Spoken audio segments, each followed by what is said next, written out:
El Instituto de Desarrollo Humano y Empresarial presentan Tu Espacio, el podcast, con Enrique Acevedo. Comenzamos. Amigos, ¿cómo están? Gusto saludarles. Esto es otra sesión de Tu Espacio Podcast. Hoy una sesión especial, como todas las que tenemos aquí. Hoy nos vamos a enlazar hasta Colombia, nuestro país hermano de Colombia, con nuestro buen amigo Andrés López. Andrés López, gente de México, no se preocupe, no es el Andrés López que ustedes y yo conocemos, es otro Andrés López, este es el bueno, ¿sí? Y nos dará mucho gusto platicar con el otro no tanto, pero con este, ¿sí? Andrés López Nieto, desde algún lugar recóndito de Colombia. Mi querido Andrés, ¿cómo estás? Enrique, ¿cómo estás? Un abrazo, mi hermano. Muy contento y muy complacido de la invitación que me has hecho para estar aquí en tu espacio y bueno, a hablar de cosas que nos gustan, de este tema empresarial que es tan álgido, pues digamos, en esta Latinoamérica. Es correcto y te agradezco estos minutos en la gente que para que nos vaya conociendo un poco. Yo Andrés tengo poco tiempo que lo conozco, que lo frecuento.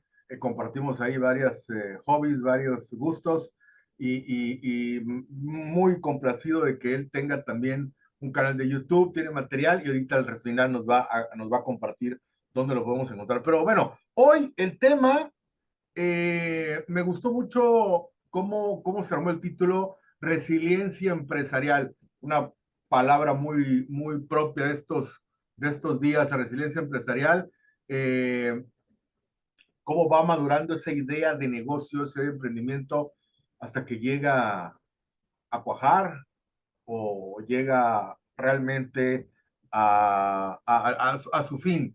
Y Colombia y México tienen muy en común algunos datos, algunas cosas importantes en este rubro. No sé cómo lo piensas tú, mi querido Andrés. Fíjate que yo creo que en estas economías emergentes que le llaman, ¿sí? Sí. El emprendimiento es una de las herramientas de los rubros que puede sacar a flote estas economías.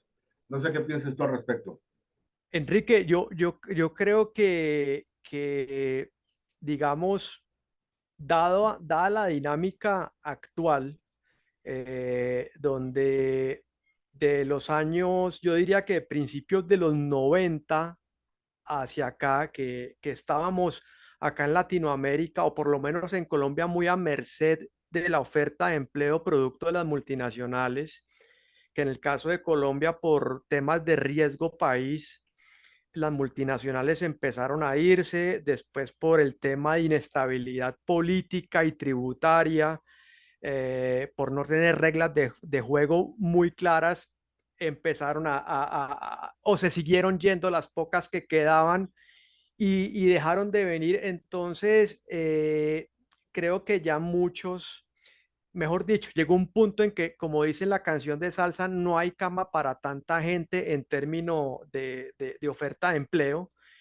Y pues nos tocó echar mano de emprender, de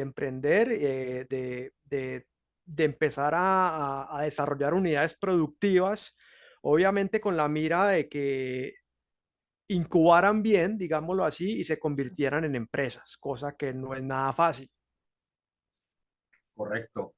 Eh, Tengo la percepción, Andrés, que Colombia, hablando específicamente de Colombia, eh, vamos, nosotros estamos viviendo lo que quizás Colombia ya vivió a nivel político, en muchos rubros, por el sistema de gobierno, etcétera, etcétera.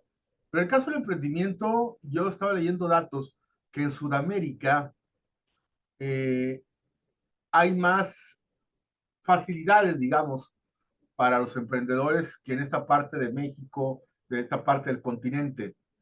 Aún así, la tasa de emprendimiento es muy baja en toda América Latina, pero me llama la atención que países como Colombia, como Chile, como el mismo Venezuela, por ejemplo, tienen una mayor diversidad de fuentes donde el emprendedor puede ir a tratar de que apoyen su idea de negocio. En México eso se ha cerrado completamente, quiero decirte. Bueno, en Colombia sí, sí, digamos que hay entidades, hay instituciones estatales que te apoyan. Yo creo que de las pocas instituciones respetables que hay en Colombia es el Servicio Nacional de Aprendizaje, SENA, el SENA, que es una entidad que forma a personas más que en carreras universitarias, las forma en oficios, en aprender a hacer, que hoy por hoy me parece mucho más valioso a mí que aprender o quemar unos 5 años en una carrera universitaria. Me parece que a veces es más útil aprender carpintería, soldadura, manejo de determinada máquina que en el caso mío yo estudié administración de empresas y después hice un posgrado en finanzas, pero pues hombre, realmente eh, muchas veces las personas que te enseñan finanzas y que te enseñan no han estado en la batalla, no han estado en la trinchera financiera, no saben lo que es operar con escasez, no saben, digamos que todo lo aprenden o todo lo enseñan bajo escenarios de modelos perfectos, casi literatura gringa y todos esos modelos perfectos donde como que todo cuadra, todo casa, es Alicia en el País de las Maravillas, digámoslo así. Pero bueno, volviendo al tema de las instituciones, digamos que está el SENA, pero, pero no, yo creo que hacen una labor estoica, pero no es suficiente, porque las otras instituciones, apenas te activas como empresa, las otras instituciones van a devorarte, incluyendo la banca, que la banca en Colombia es, es, la banca es un negocio eh, alcahueteado y promovido por el Estado, o sea, van de la mano, trabajan en contubernio. Eh, sí, digo, se entiende. Aquí la banca es privada, pero sí un joven emprendedor, porque también ese es un error. A veces el emprendimiento lo estamos traduciendo como que solamente es para los jóvenes. Los que no somos tan jóvenes, pero tenemos todavía muchas ideas y muchas cosas creativas que compartir, a veces se nos hace un lado en este tipo de cosas. Y hablabas tú de entidades. A veces nos ha tocado ir en muchas ocasiones a preguntar algún tipo de información de apoyos a emprendedores y te piden a lo mejor para una persona que acaba de salir de la universidad que tengan, por ejemplo, una propiedad valuada en tantos X cantidad de pesos. Pues es imposible, ¿no? Es imposible para alguien que, a ver, que quiere hacer algo, que no tiene tanta experiencia laboral, tener ese tipo de requisitos, mucho menos conseguir algún aval o alguna situación así. Cuando hablamos de emprendimiento, irremediablemente tenemos que hablar del gobierno. O sea, es algo que no podemos quitar y ese rubro del emprendimiento, así como la ciencia, como el arte, como el deporte, están completamente fuera de programa, no existen, no existen. Y No, ese dinero suceden dos cosas, hay que decirlo, o se lo roban o va a dar a otros rubros donde seguramente, pues, en el mejor de los casos, alguien le va a servir, pero pareciera que no. Eh, ¿Qué hacer en ese caso, Andrés? O sea, ¿quién más debe intervenir en este rubro? ¿Cómo ves tú, por ejemplo, empresas privadas?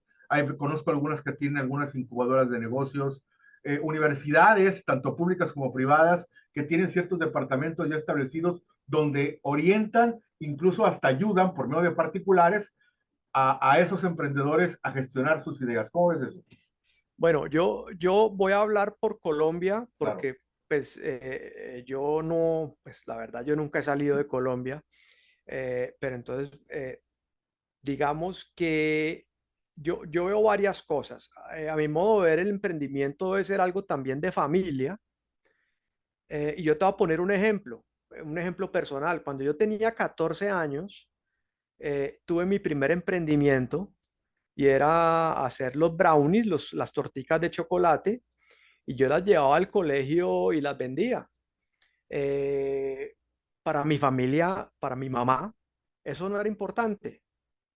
Eso no era importante, eso era, bueno, está bien. Yo con eso que hacía, me compraba ropa, pues la ropa que uno le gusta, pues entonces cada 15 días iba a comprarme ropa, ¿sí?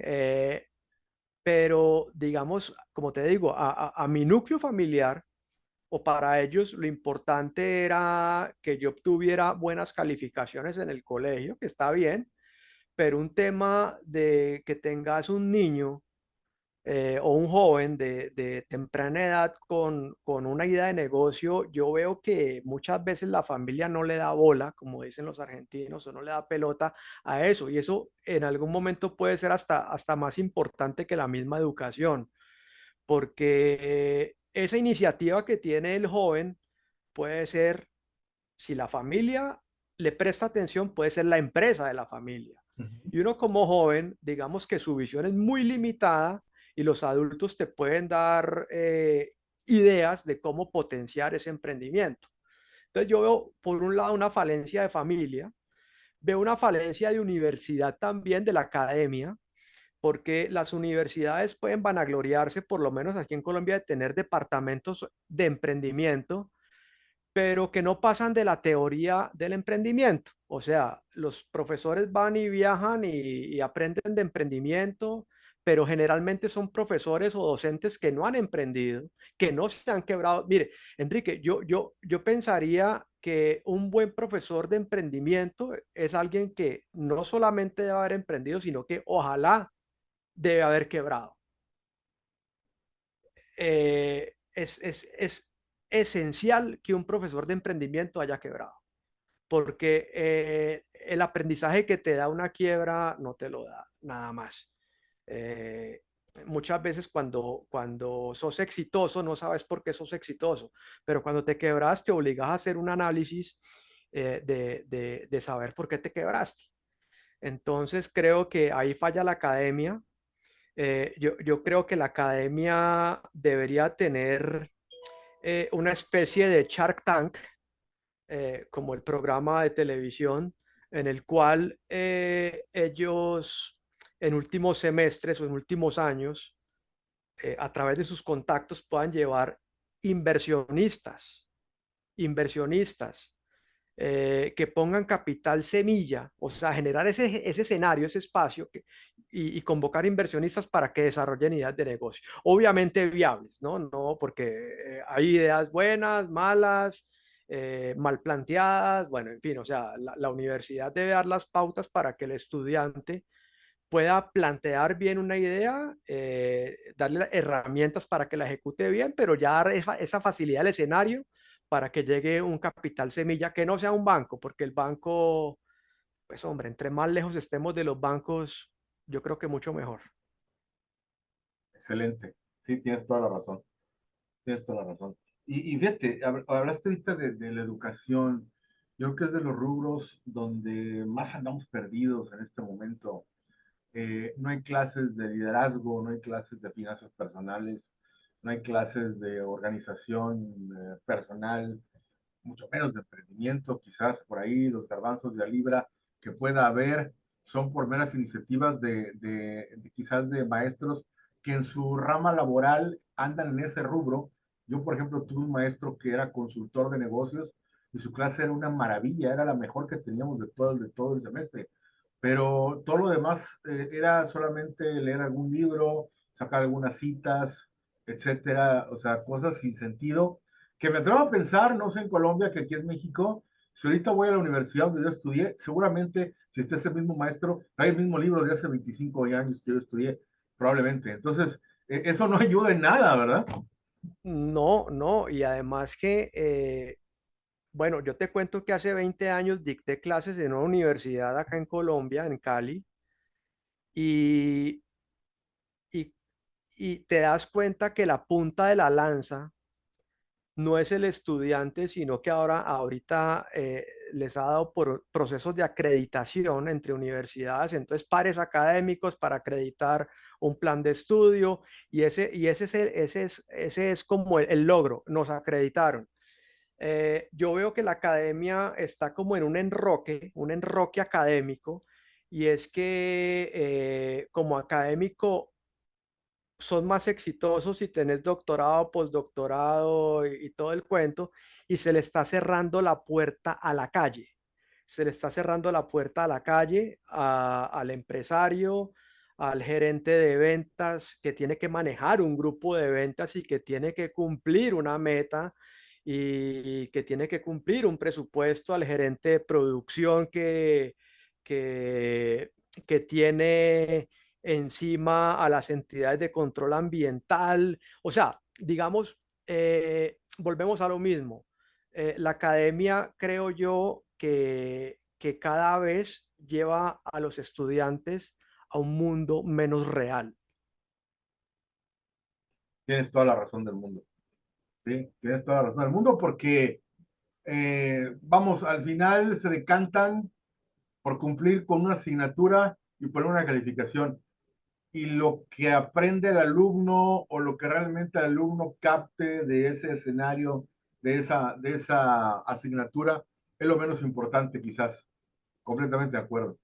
Sí, van a salir en 5 años a un mundo, y bueno, y me pasó a mí como estudiante, o sea, las finanzas, cuando fui empleado, estuve empleado, yo trabajé primero en una empresa que ahorita es del grupo Mejichem, que es Pavco, que anteriormente era del grupo Amanco, que es suizo.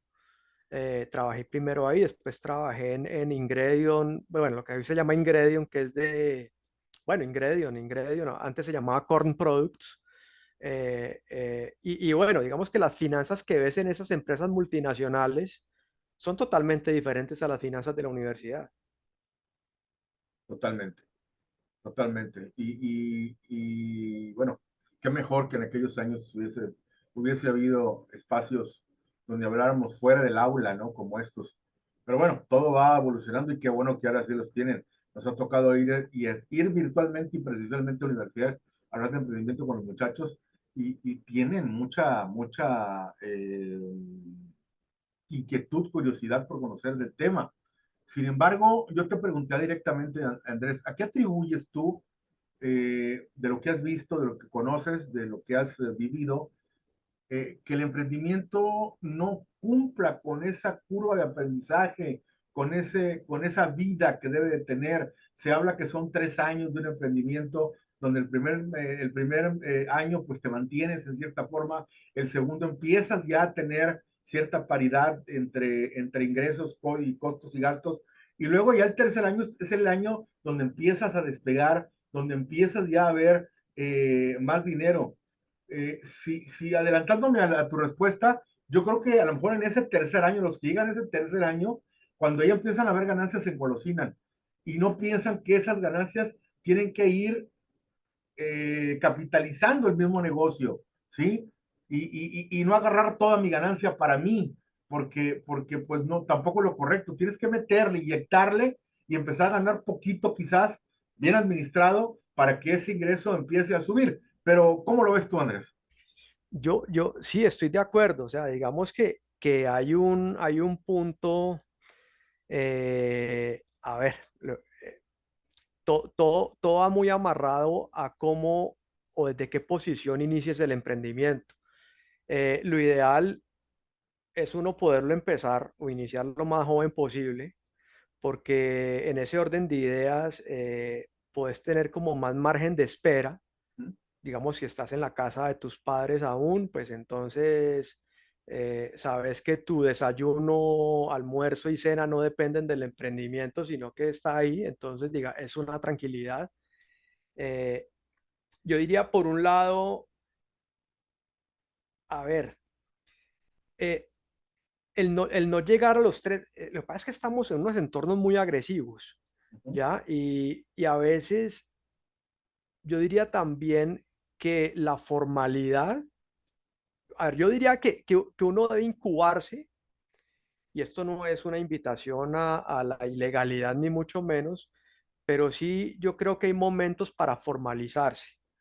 Eh, por lo menos en Colombia hay un margen de maniobra en el cual puedes trabajar tu negocio sin ser, digamos, responsable de impuesto de IVA y cosas de ese tipo, hasta ciertos montos, ¿ya? A veces uno se afana y pues quiere tener su empresa, constituirla, tener su marca y todo ese cuento. Y cuando nos montamos en ese caballo loco de la formalidad, empiezan a llegar gastos que no teníamos presentes. Aquí en Colombia hay muchos impuestos y muchos gastos disfrazados de impuestos. Te voy a poner un ejemplo. Eh, nosotros tuvimos una empresa agropecuaria. De hecho, todavía está viva la empresa, pero está en proceso de reinvención, pero su actividad estuvo entre 2007 y 2020, trabajando, vendiéndole hortalizas a restaurantes y hoteles. Y, y digamos que los clientes no, nos retenían el 1% del valor de la factura para entregárselo a una entidad llamada Sofrucol. O sea, era un impuesto, pero el impuesto no era para una entidad pública, sino una entidad mixta que tenía privados y públicos. Eso es una aberración de la economía. O sea, eso no debe ser, ¿ya? Y cuando vos sumas ese 1% al final de las ventas del año, yo hacía cuentas con mi esposa y con ese 1% podíamos darnos unas buenas vacaciones cada año. No nos las dimos nunca. La plata se la llevó a Sofrucol, por un lado. Por otro lado, la formalidad te obliga a tener una serie de outsourcing, el contador y todo el cuento que generalmente no te agrega mucho valor, pero te cobra caro. No te agrega valor realmente porque financieramente no te dan ninguna información crítica. Ellos ayudan es a liquidar impuestos, básicamente, y a que tu empresa se mueva sin que vaya a incurrir en ninguna multa con el Estado por temas tributarios, pero cobran duro. Te obligas a tener outsourcing en temas de seguridad industrial y salud ocupacional. Entonces te empezás a llenar de gastos y gastos y gastos y gastos y gastos y al final del día la plata que queda no es mucha. Así es, no es mucha y pues hay que a veces estirarla, ¿no? Porque, Sí, vamos, el emprendedor, eh, el camino del emprendedor va direccionado, siempre he pensado, a ser un empresario, lógicamente, sí, pero en ese escalón, en esa escalera, son varios peldaños, no es de hoy para mañana. Los que lo pueden lograr pues quizás es porque han invertido en algún rubro como publicidad, como alguna otra cosa, y tienen el capital para hacerlo. Pero no es la regularidad de la gente que hemos emprendido, me incluyo. Eh, este, Digo, es un tema, ahorita que hablabas de cuestiones tributarias, abrir una empresa, es decir, que te den las facilidades para abrir una empresa es muy complicado. Aquí en México se ha vuelto un verdadero problema, o sea, se traduce en mucha pérdida de tiempo, ¿sí? Y eso conlleva, como tú dices, pérdida de dinero por todo lo que permisos, sí. impuestos, etcétera, etcétera. Y tiende esto a que va a ser cada vez un poquito ponerte más trabas para poder abrir alguna empresa. Y por eso a veces yo creo que ese puede ser uno de los motivos por el que el emprendedor diga, bueno, ¿sabes qué? Ya no quiero, ya o hasta aquí llegué, o mejor voy a agarrar experiencia en alguna empresa y después veo si le sigo o a ver qué sucede.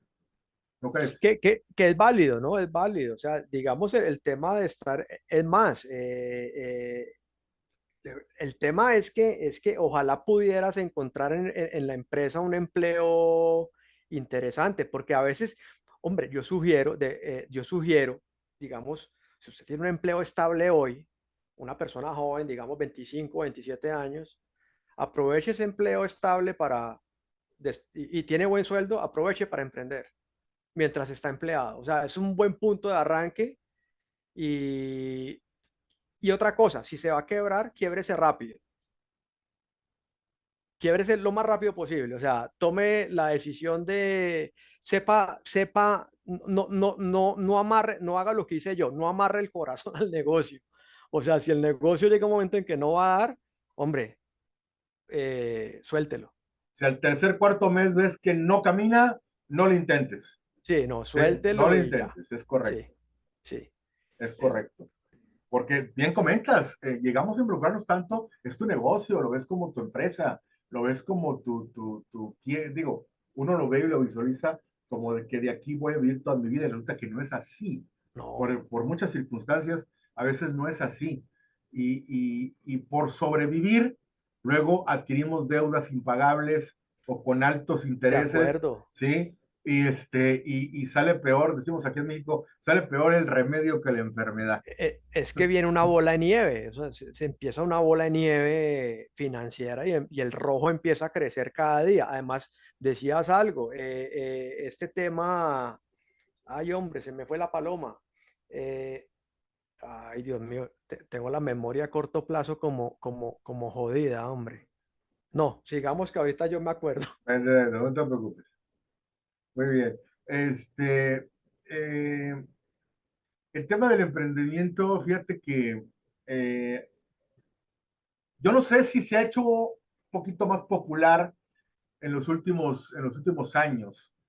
Yo me acuerdo cuando yo estudiaba, no era un tema que le pusiéramos atención. Quizás como decíamos hace rato, porque no había foros, no había este tipo de tanta exposición como lo hay hoy en las redes sociales y todo lo que ello conlleva. Yo tuve, vamos, pero ves muchos ejemplos. Mi padre, cuando estábamos más pequeños, mucho más pequeños, se salió de trabajar de una empresa petroquímica y con lo que le dieron de dinero, él puso su negocio, puso una boutique de vestidos de fiesta, ¿sí? Y bueno, de ahí nos dio escuela a tres, mis tres hermanos, mis dos hermanos y yo. Vamos, es un ejemplo que yo pongo. Mi abuelo tuvo 50 años, una refaccionaria donde ahí pues sacó adelante a sus seis hijos, y ahí entre ellos mi madre, y nos tocó convivir con él en la parte final de su negocio. O sea, cómo eso era muy común en nuestros antepasados. Yo me imagino que en tu caso, allá en Colombia, ha de ser lo mismo, En mi familia, no. En mi ¿ok? familia no. Pero ven, ya me acordé de lo que te iba a decir ahorita y ya volvemos acá. Tú mencionabas ahora que se visualizaba el emprendimiento o muchas veces de eso que yo voy a vivir toda la Ujú, vida. sí. Ok, hay algo y es que, de acuerdo, o sea, uno lo visualiza y puede que el emprendimiento se vuelva empresa, sea exitoso, como digamos nos pasó a nosotros, tuvimos un buen número de empleados, generamos empleo, estuvimos bien, pero llega un momento en que las cosas empiezan a cambiar y ya el negocio no es tan interesante y tienes que darle una reinvención o un vuelco, que es el proceso que estamos nosotros ahora, Ujú, ¿ya? Te pongo un ejemplo y es, nosotros vendíamos hortalizas porque las hortalizas acá llegaban de Bogotá y empezaban, y ya empezó mucha gente a sembrar hortalizas. O sea, lo que era un océano azul se volvió un océano rojo, pero de bajo volumen. O sea, un commodity entre comillas, pero de bajo volumen. Entonces decidimos, no, no, larguémonos de aquí porque aquí ya esto no es bueno. Entonces, la idea es que con el canal de ventas que tenemos, ver qué producto de valor podemos incorporar. Vuelvo al tema que mencionabas de la historia y la familia. sí. No es el caso de mi familia, bueno, por el lado de mi familia paterna, ellos son, claro que mi papá no fue médico, mi papá era docente, pero mi abuelo y mi tío médicos, pues bueno, mi abuelo tenía su consultorio, era oftalmólogo, mi tío neurocirujano, y por el lado de mi mamá, abogados. Bueno, en parte, pero no empresarios, no empresarios. De hecho, eh, siempre que yo iba, porque hemos emprendido varias cosas, hemos tenido galpón de pollos, gallinas ponedoras, Siempre mi mamá era, vea, no meta 200 gallinas, meta 3. Ya, o sea, siempre con ese miedo tan horrible de que, no, es que vea, emplee, se busque un trabajo para que se jubile, para la pensión. Hombre, hoy por hoy creer en una pensión cuando es muy probable que el mismo dólar en algún momento puede colapsar. Si colapsa el dólar, colapsa el peso colombiano y colapsan casi todas las monedas y la pensión se vuelve papel moneda como el bolívar en Venezuela. O sea, entonces, digamos que yo ando detrás de otra cosa que se va a dar o eso digamos, de lo que yo persigo es, lo logro sí o sí con emprendimiento, nada más. Entonces, pero sí, muchos de los que han sido amigos, sus papás, fueron grandes constructores de verdadera riqueza. Eh, Gente que tiene muchas propiedades, que tienen locales en centros comerciales, que tuvieron empresa y compraron tierras y gente que supo invertir. ¿Y qué veo yo de común en ellos? Lejos de los bancos, lejos de los bancos, gente que la tiene clarísima. El profesor de universidad te dice, hay que trabajar con la plata del banco, que es la plata más barata, que no sé, que no, la deuda, qué pena, pero la deuda es una enfermedad terminal para las empresas. Los verdaderos generadores de riqueza eh, hicieron patrimonio sin deuda. Perfecto, un buen tema, un buen tema. Yo te voy a extender una invitación, Andrés, porque digo, nos quedan poquitos minutos.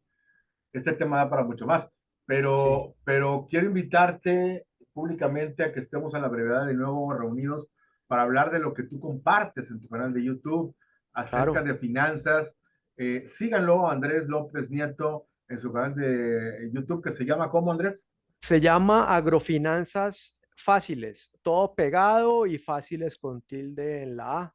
Correcto. Es un nombre de canal de muy difícil recordación, pero bueno, tengo que, tengo que mejorar ahí ese tema. Bueno, creo que a diario él sube material con muchos consejos, muchos tips.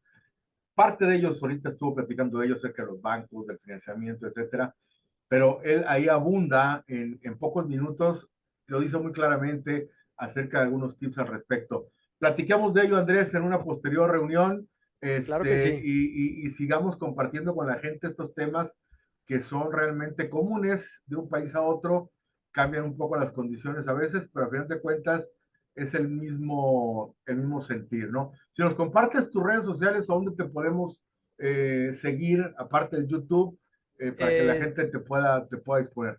ok, Agrofinanzas Fáciles también, una página que tengo nueva en Facebook. Y básicamente son esos dos canales. Tenía TikTok, pero no, me parece que para ese tema no es el Aplica. canal, no es el TikTok es muy interesante, pero para temas de entretenimiento, pero sí, básicamente YouTube y la página de Facebook, ahí estamos compartiendo casi un videito al día con consejos muy desde el punto de vista pragmático, más que académico, de cómo enfrentarse ese día a día financiero, nosotros los pequeños empresarios. Es correcto. Síganlo porque está muy interesante. Cuando compartamos este material en YouTube, ahí vamos a poner los títulos, bueno, que es el mismo del canal de YouTube y del Facebook para que lo sigan a mi buen amigo Andrés. Gracias, Andrés, por estos minutos y bueno, coordinamos ya otra reunión para seguir hablando Bueno, de no, estos temas afines. muchas gracias a ti, Enrique, y muy, muy chévere habernos visto hoy aquí en tu programa, en tu espacio. Para que vean algunos que sí podemos hacer cosas bien serias y profundas, ¿eh? Aquí estamos, Andrés y un Aquí servidor. estamos. Claro que sí. Te mando un Sí, abrazo, señor. Andrés, Un hasta abrazo. Colombia, y Vale. un país hermanísimo y que tiene muchas similitudes con México y que hoy más que nunca creo que estamos más hermanados por situaciones y por muchas cosas. Y para mí es un gusto tener amigos colombianos y más amigos como Andrés, que es un amigo de los más nuevos que tenemos, pero de los más de los más chéveres que tenemos por aquí. Y gracias, mi querido Andrés. Gracias a ti. Te mando un Bueno, un abrazo. abrazo. Y seguimos, Gracias. señores, aquí en este canal. No se despeguen porque vamos a tener muchas, pero muchas más conversaciones. Y viene una segunda parte seguramente con Andrés a la brevedad. Gracias, pásenla muy bien. Hasta pronto. Chao, chao. Bueno. El Instituto de Desarrollo Humano y Empresarial presentó Tu Espacio, el podcast con Enrique Acevedo. Nos vemos en la próxima.